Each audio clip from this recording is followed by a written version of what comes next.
Hi, and welcome to CryptoBiography. I'm your host, Brandon Starr, and this is episode 237 of CryptoBiography, and it's going to be part 5 of the Isle of Bronze. I was gone last week. We had a bit of a family vacation, got to meet some of my wife's family, some of whom I had not had a chance to meet before, and it was lovely. So I hope everyone's having a good New Year. I'm really happy to get back to this story. I've thought about it often during my time off, and I've really enjoyed getting back to it. In fact, I've got a pretty good amount written this week, and I only had like half a week to actually complete to do it. So, yeah, it's definitely a story that's really grabbed my attention. I hope it's grabbing yours too.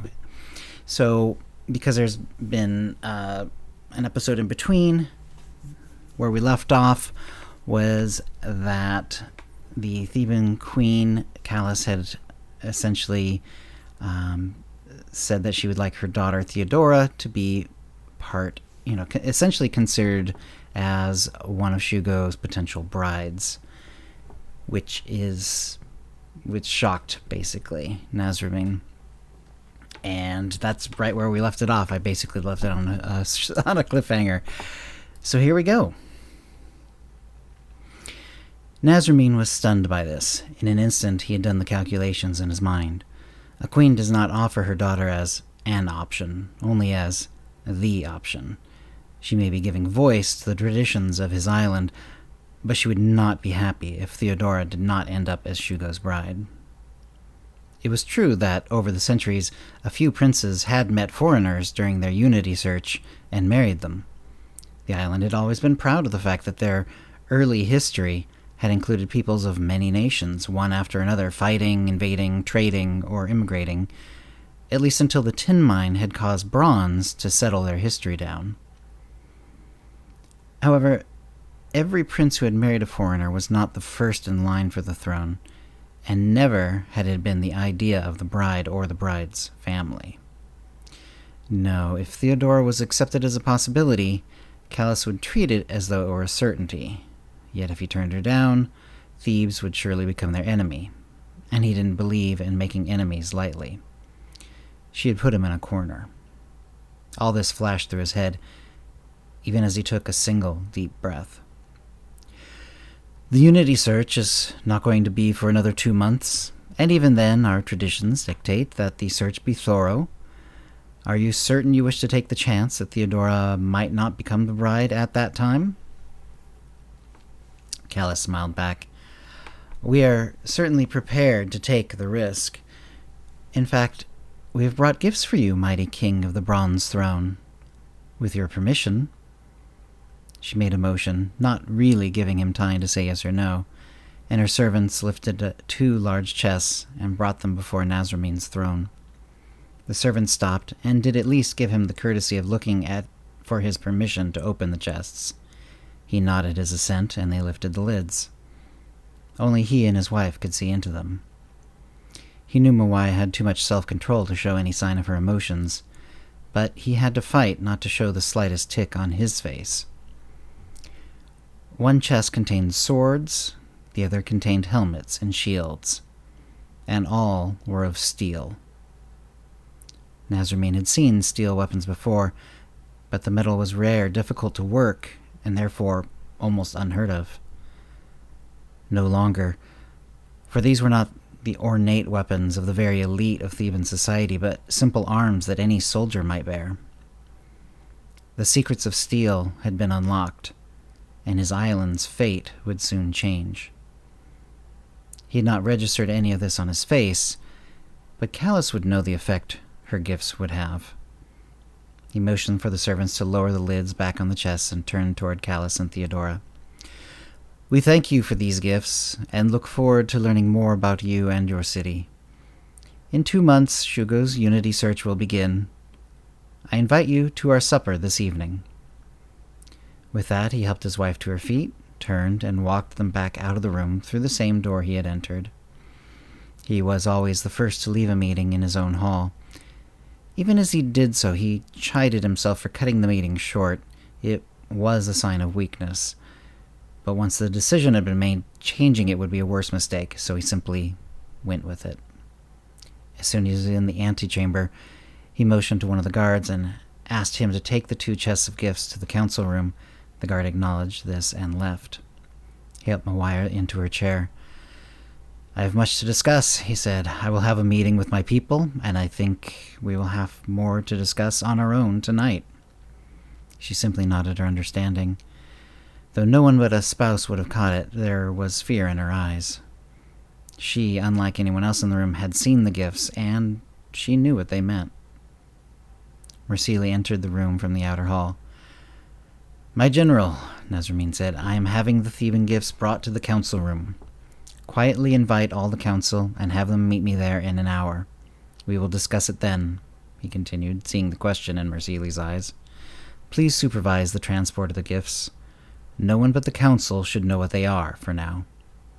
You may look on them once they are in place, if you wish." "Yes, my king," Mersili said. He bowed and turned to leave.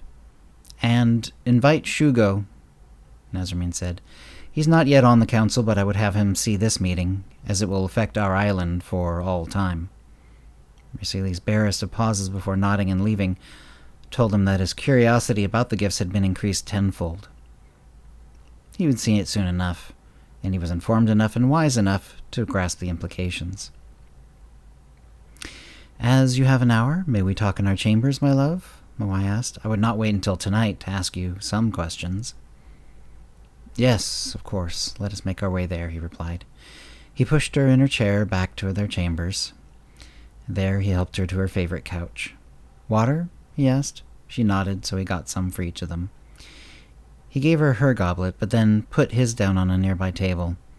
He went to a beautifully made cabinet that had been originally crafted for his great-grandfather. He went into the top drawer and pulled something far older than the cabinet, a steel dagger. He put it in an inner pocket. "The dagger of the gods?" Mawai asked, just a bare hint of sarcasm in her voice. "Exactly.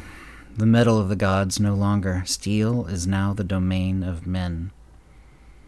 The dagger he had secreted away was an ancient gift from Egypt, yet it had been carefully maintained and was still in good shape, though it had never really been designed for combat. The Egyptians had gotten a small amount of steel from a meteor that had fallen on their lands. They had made the rare, strong metal into a few decorative items, including the dagger, which had been given as a gift to the king of Limos. The dagger had never been forgotten. It had been examined a number of times over the centuries by Limos's metallurgists. They all came to the same conclusion.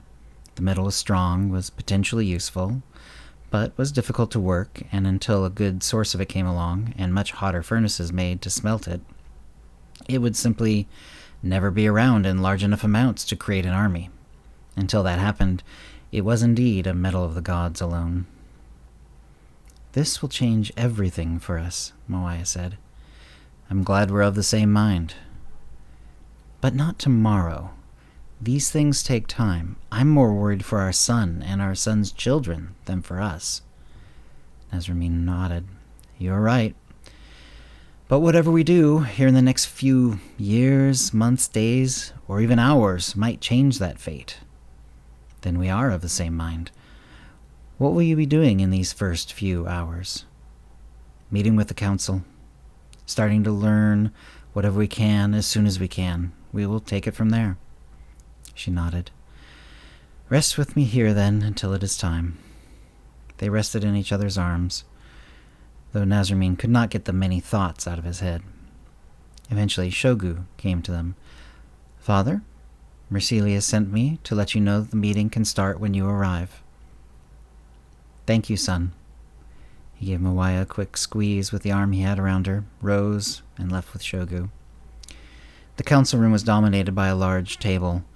However, the 2 chests, a little too large to be placed on the table, took up a fair bit of the remaining room in one corner. They were open. Nasramin saw that besides Mersili and the high priest, Linus, some 20 other members of the council were in attendance, leaving only a few who presumably were out conducting their business. As the meeting was called on short notice, they would be filled in later. Perhaps he would even hold a second meeting for them to make sure everyone got the same information. As the chests were opened, Nasramin understood that Mersali had ordered it so and likely filled everyone in on the gifts and their importance. The room had a buzz of conversation going when he entered, but it had stopped as everyone realized he had arrived. "Please, be seated," he said, and they did so. Shugo found a chair in the corner, as he was not part of the council, but here at Nasramin's invitation. He was watching the proceedings raptly. This made Nasramin proud, for one of the requirements of a good leader was to be interested in governance. But that was a fleeting thought. He himself stood, waiting until everyone else was seated, then he went over to the two chests. "Mersali has filled you in on the contents of these two chests, then." There were a few nods around the room, though most of the council simply looked back at him. Cheap steel, even if it is almost simple iron, means that the time for bronze weapons and armor is coming to an end. How quickly that happens, we cannot know, perhaps decades. But it will happen in the end. We must secure a future for our island, for our people, for our children. But we cannot do that blind. Mersali, Linus, you have the most interests off our island. But this request goes out to everyone, to whatever extent you can. Find out all you can about this steel. Where is it coming from? Who is making it? Is the technique of its making becoming widespread? What kinds of ore does it come from? Does anyone already have a large stockpile of steel weapons and armor? And perhaps most of all, are any of the powers looking at our situation yet as a form of weakness to be exploited, or even to be attacked? Nasramin had always treated his council as worthy of being told nearly every secret, but this was perhaps the most open he had ever been. He had essentially told them that Limos was weak. His belief in their loyalty was strong. If he was wrong, he knew it would mean even bigger problems. But for now, he would treat them as important leaders, which they were. He took out the ornate, ancient steel dagger and placed it on the table so everyone could see it. "This was given to my forefathers by Egypt centuries ago. It has passed from father to son since then. Something that was clear to us was that this metal was far superior to bronze. Its extreme rarity was our saving grace. That grace, it seems, has come to an end. We will have to make a new future for ourselves. Perhaps we will find a way to make our own iron and steel. Perhaps we will trade for it. Perhaps we will ally more strongly with those who have it, instead of maintaining our long-loved distance. I will need all of your help, information, and advice. I will hold regular meetings on this subject, but please bring me any information you find as soon as you find it. Finally, let us see if we have any other information already. Has anyone here heard about steel armor or weapons from other lands?" He looked around, but especially at Linus and at Mersali. "I have heard nothing on the subject, sire," said Linus. "My spies have brought me nothing," said Mersali. "But this will become their new focus. I swear it." "Very well," Nasramin said. "Let us take that as a hopeful sign, that our gifts were like the earliest raindrops from a storm just coming off the horizon. May Mother Waters keep the deluge from us as long as possible." He used this reference to religion as a way to say that the meeting was over. He had never sat down. The council members rose and left quietly. Nasramin watched them, waiting for them all to leave. It was time for his talk with his son. Mersali left with a deep bow, as if to impress upon Nasramin that he would get his spy network started on this new task immediately. Linus gave a small nod and was the last out the door. The door closed, and Nasramin faced Shugo. And that's the end of the story for this week. Hope you're enjoying it. If you have any comments or questions about this episode or previous episodes, CryptoBiography@gmail.com, or hit us up on Facebook or Twitter. And thanks for listening.